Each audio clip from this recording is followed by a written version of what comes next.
ഈ 2026 നിയമസഭാ തെരഞ്ഞെടുപ്പിൽ കോൺഗ്രസിന് അധികാരം കിട്ടിയാൽ മുഖ്യമന്ത്രിയാകാൻ ഏറ്റവും അധികം ആഗ്രഹിക്കുന്നത് രമേശ് ചെന്നിത്തലയാണ്. അത് നടക്കുമോ എന്ന് നമുക്ക് സംശയമാണ്. കാരണം ആ പാർട്ടിക്ക് എണീച്ചു നിൽക്കാൻ ആരോഗ്യമില്ല, പിന്നെയാണ് മുഖ്യമന്ത്രി കസേരയിൽ ഇരിക്കാൻ. പക്ഷേ ഇതിൽ ഏറ്റവും പ്രധാനപ്പെട്ടത് അത് ആഗ്രഹിച്ചാണോ രമേശ് ചെന്നിത്തല ഇറങ്ങിത്തിരിച്ചിരിക്കുന്നത് സംശയമുണ്ട്. ഇപ്പോൾ വലിയ രീതിയിൽ തന്നെ മുസ്ലിം പ്രീണനമാണ്. കാരണം ഇപ്പൊ ചരിത്രമല്ലാണ് അദ്ദേഹം പറയുന്നത്. പഠിച്ച് ഇനി അതാ മഹാരാഷ്ട്രയിൽ പോയി ചരിത്രം മനസ്സിലാക്കി കേരളത്തിലേക്ക് വന്നതിന്റെ പവറായിരിക്കുമോ? അതെ, മഹാരാഷ്ട്രയിൽ അദ്ദേഹത്തിനായിരുന്നല്ലോ തെരഞ്ഞെടുപ്പ് ചുമതല. അവിടെ നല്ല പാഠമാണ് അവിടുന്ന് പഠിച്ചത്. ഇതിനേക്കാൾ നല്ല പാഠം വേറെ ആരും പഠിക്കാനില്ല. എന്ത് പാഠമാണ്? പ്രതിപക്ഷത്തെ പോലും പ്രതിപക്ഷ നേതാവിനെ സംഭാവന ചെയ്യാൻ പോലും അവിടെ കഴിഞ്ഞില്ല, കോൺഗ്രസിന് കഴിഞ്ഞില്ല. രമേശ് ചെന്നിത്തല അവിടെ നേരിട്ട് പോയി തെരഞ്ഞെടുപ്പ് ചുമതല ഇത് തന്നെ ഗുജറാത്തിൽ അദ്ദേഹം നടപ്പിലാക്കി. അതെ, നിർവഹിച്ചിട്ട് പോലും അവിടെ ഒരു പ്രതിപക്ഷ നേതാവിനെ പോലും ഉണ്ടാക്കാൻ സാധിച്ചില്ല എന്നുള്ളതാണ് സത്യം. എന്തായാലും അതുകൊണ്ട് ഇപ്പോൾ അദ്ദേഹം വളരെ കൃത്യമായിട്ട് കേരളത്തിൽ ഈ മഹാരാഷ്ട്രയിൽ പയറ്റിയ പയറ്റൊന്നും കേരളത്തിൽ പയറ്റാൻ പറ്റില്ല. അത് അദ്ദേഹത്തിന് നന്നായിട്ട് അറിയാം. അതുകൊണ്ട് തന്നെ കേരളത്തിൽ വളരെ തഞ്ചവും തരവും നോക്കിയാണ് രമേശ് ചെന്നിത്തല സംസാരിക്കുന്നത്. ഇപ്പോൾ അദ്ദേഹത്തിന് അറിയാം 2026 ഈ പിണറായിയോടുള്ള ഒരു വിരോധം, ഭരണവിരുദ്ധ വികാരം, ഇതെല്ലാം ഒരു പ്രതിപക്ഷം എന്നുള്ള നിലയ്ക്ക് കോൺഗ്രസിന് അനുകൂലമായിട്ട് വന്നേക്കും. അങ്ങനെ ഉണ്ടെങ്കിൽ കോൺഗ്രസിന് അധികാരം കിട്ടുകയാണെങ്കിൽ മുഖ്യമന്ത്രി കസേര എനിക്ക് തന്നെ എന്ന മട്ടിലാണ് അദ്ദേഹം പോകുന്നത്. ആ മുഖ്യമന്ത്രി കസേരയിൽ ഇരിക്കണമെങ്കിൽ, അവിടെ അദ്ദേഹത്തെ പിടിച്ചിരുത്തണമെങ്കിൽ അതിനുള്ള ശക്തി ഇന്ന് മുസ്ലിം ലീഗിന് മാത്രമേ ഉള്ളൂ. കോൺഗ്രസ്സിന് പോലും വാസ്തവത്തിൽ ആ ശക്തിയില്ല. അത്രയേറെ ദുർബലപ്പെട്ടിരിക്കുകയാണ് കോൺഗ്രസ്. പക്ഷെ മുസ്ലിം ലീഗ് അങ്ങനെയല്ല. അവർക്ക് കരുത്തുണ്ട്. അവർ വിചാരിക്കുന്നത് സാധിക്കും. പാണക്കാട് തങ്ങളുടെ തിട്ടൂരമുണ്ടെങ്കിൽ എന്തും സാധിക്കും എന്ന തിരിച്ചറിവ് ചെന്നിത്തലയ്ക്കുണ്ട്. മഹാരാഷ്ട്രയിൽ അങ്ങനെ ഇല്ലായിരുന്നു, പക്ഷെ കേരളത്തിൽ അങ്ങനെ ഒരു തിരിച്ചറിവ് അദ്ദേഹത്തിനുണ്ട്. അതുകൊണ്ടാണ് അദ്ദേഹം ഇപ്പോൾ ചില ഗിമ്മിക്കുകൾ കാണിച്ചുകൊണ്ട് രംഗത്ത് വന്നിരിക്കുന്നത്. അദ്ദേഹം ഫേസ്ബുക്കിലും മറ്റുമൊക്കെയുള്ള പോസ്റ്റ് ഇടുന്നതും ചില മാധ്യമങ്ങളോട് സംസാരിക്കുമ്പോഴും ഒക്കെ അദ്ദേഹം പറയുന്നു, ഇന്ത്യ കൂടുതൽ കാലം ഭരിച്ചത് മുസ്ലിങ്ങളാണ്.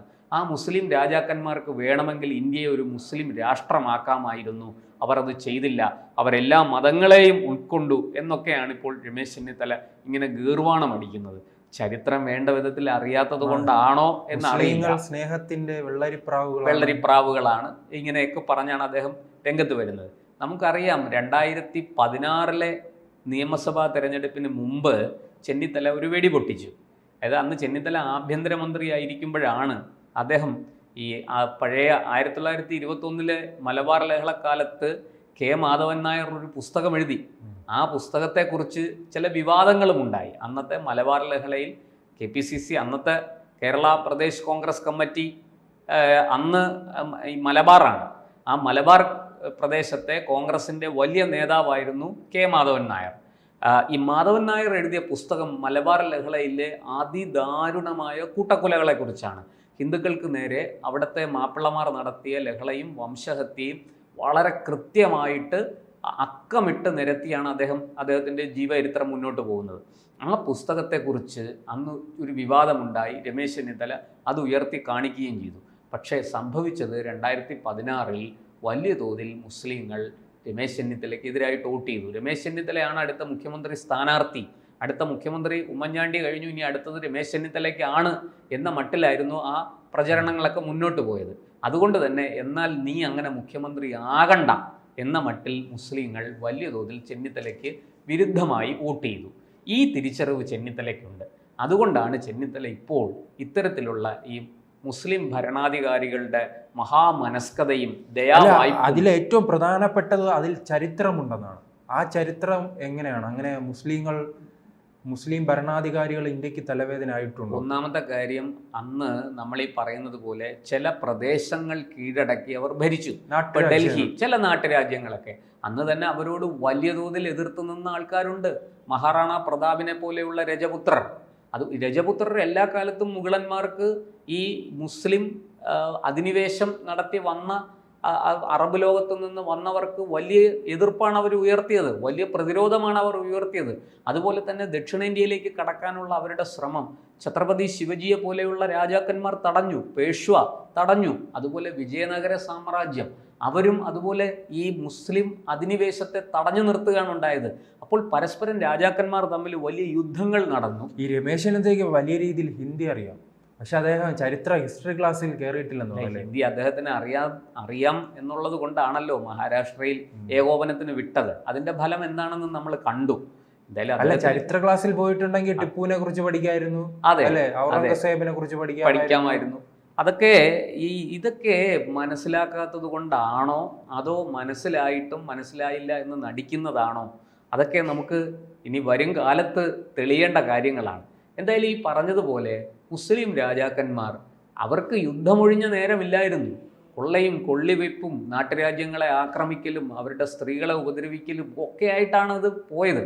ഈ പറയുന്ന നൂറ്റാണ്ടുകൾ അവർ ഭരിച്ചു എന്ന് പറയുന്നു. 12-ാം നൂറ്റാണ്ട് മുതൽ ഏതാണ്ട് ബ്രിട്ടീഷുകാർ ഇവിടെ വന്ന് കാലുറപ്പിക്കുന്നത് 16-17 നൂറ്റാണ്ടിലാണ്.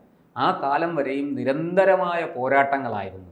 ഈ പോരാട്ടങ്ങൾക്കിടയിൽ ഈ മുസ്ലിം രാജാക്കന്മാർ മുഗൾ ഭരണാധികാരികൾ അടക്കമുള്ളവർ എന്തൊക്കെ ക്രൂരതകളാണ് ചെയ്തത്. അവർ ഈ നാട്ടിൽ ജസിയ എന്നൊരു കരം ചുമത്തി. അതായത് അമുസ്ലിങ്ങളായിട്ടുള്ളവർ അവരുടെ മതത്തിൽ വിശ്വസിക്കണമെങ്കിൽ പ്രത്യേകം കരം കൊടുക്കണം. അതുപോലെയുള്ള ഒരുപാട് എന്താ പറയേണ്ട നികുതികൾ അടിച്ചേൽപ്പിച്ചു. ഈ മതവിശ്വാസങ്ങളെ ധ്വംസിച്ചു, ക്ഷേത്രങ്ങൾ നശിപ്പിച്ചു, പ്രധാന വിഗ്രഹങ്ങൾ കൊണ്ടുവന്ന് കൊട്ടാരത്തിന് പുറത്ത് ചവിട്ടുപടിയായിട്ടിട്ടു. അതൊക്കെ ചെയ്ത് സോമനാഥ ക്ഷേത്രത്തിലെ വിഗ്രഹം കൊണ്ടുവന്ന് ചവിട്ടുപടിയായിട്ടിട്ട മുഗൾ രാജാക്കന്മാരുണ്ട്. ഇതൊക്കെ മറന്നുകൊണ്ടാണ് നമ്മൾ ഈ ചരിത്രമൊക്കെ മറന്നുകൊണ്ടാണ് നമ്മൾ ഈ മുഗൾ ഭരണത്തെയും അല്ലെങ്കിൽ ഹിന്ദു മതത്തിന്റെ തകർച്ച ഇത്തരം നേതാക്കളുണ്ട് എല്ലാ കാലങ്ങളിലും, അല്ലെ? പണ്ട് മുഗൾ കാലത്തും ഇത്തരം ആൾക്കാരുണ്ടായിരുന്നു. പറയുന്നത് പോലെ ഇവരെ ഇങ്ങോട്ടേക്ക് കടന്നു കയറാനും അവർക്ക് ഇവിടെ വേണ്ട സഹായങ്ങളൊക്കെ ചെയ്തു കൊടുക്കാനും ഒക്കെ നിരവധി ആൾക്കാരുണ്ടായിരുന്നു. അതുകൊണ്ടാണ് പാളയത്തിൽ പടയുണ്ടായിരുന്നത് കൊണ്ട് കൂടിയാണ് കുലംകുത്തികൾ വളരെയധികം ഹിന്ദു മതത്തിലുണ്ടല്ലോ. അതെ, വളരെ വളരെ വലിയ രീതിയിൽ അത്തരം പ്രവർത്തനങ്ങൾ നമ്മുടെ രാജ്യത്ത് നിന്ന് നടന്നതുകൊണ്ടാണ് ഈ വിദേശികളായ അക്രമികൾക്ക് ഇവിടെ കടന്നു കയറാൻ സാധിച്ചത്. ഈ പറയുന്നത് പോലെ നൂറ്റാണ്ടുകൾ മുഗൾ ഭരണം നീണ്ടു നിന്നു.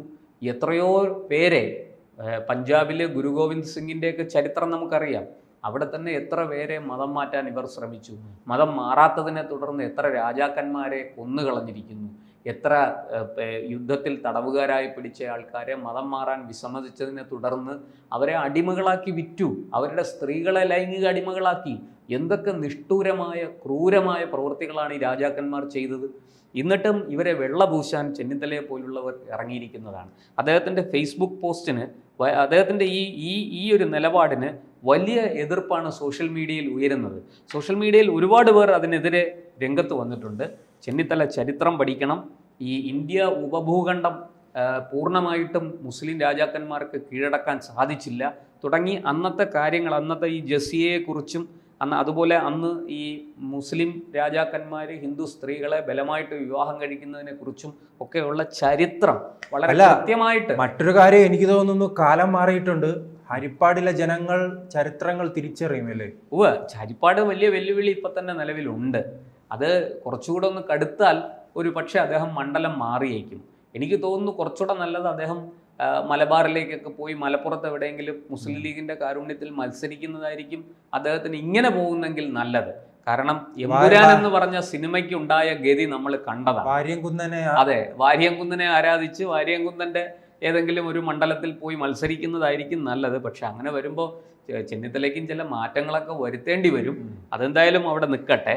പക്ഷെ എനിക്ക് പറയാനുള്ളത്, ഞാൻ മനസ്സിലാക്കുന്നത് ഈ പറഞ്ഞതുപോലെ ചെന്നിത്തല ഒരു കാര്യം തിരിച്ചറിയണം.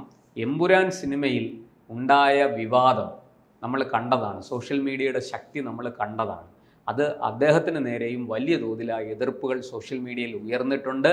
അദ്ദേഹം അത് മനസ്സിലാക്കിയാൽ നല്ലത്. എല്ലാവരെയും, എല്ലാ വോട്ടർമാരെയും ഒരുപോലെ കണ്ടുകൊണ്ട് എല്ലാവർക്കും സ്വീകാര്യമായത് പറഞ്ഞുകൊണ്ട് ചരിത്രമായി സത്യസന്ധമായി പറഞ്ഞ് വെളിപ്പെടുത്തിക്കൊണ്ട് മുന്നോട്ട് പോകുന്നതാണ് രാഷ്ട്രീയ പ്രവർത്തനത്തിന് നല്ലത്. രാഷ്ട്രീയ പ്രവർത്തനം ഒരിക്കലും ഏകപക്ഷീയമായി ഏതെങ്കിലും ഒരു വിഭാഗത്തിൻ്റെ വോട്ടുകൾ മാത്രം കൊണ്ടുള്ളതായിരിക്കരുത്. അത് ഒരു രാഷ്ട്രീയ നേതാവിൻ്റെ പരാജയമാണ്. അതൊരിക്കലും ആ വ്യക്തിക്കും ആ നേതാവിനും അയാളുടെ പാർട്ടിക്കും സർവോപരി രാജ്യത്തിനും നല്ലതല്ല എന്ന് മാത്രമേ ഈ അവസരത്തിൽ പറയാനുള്ളൂ.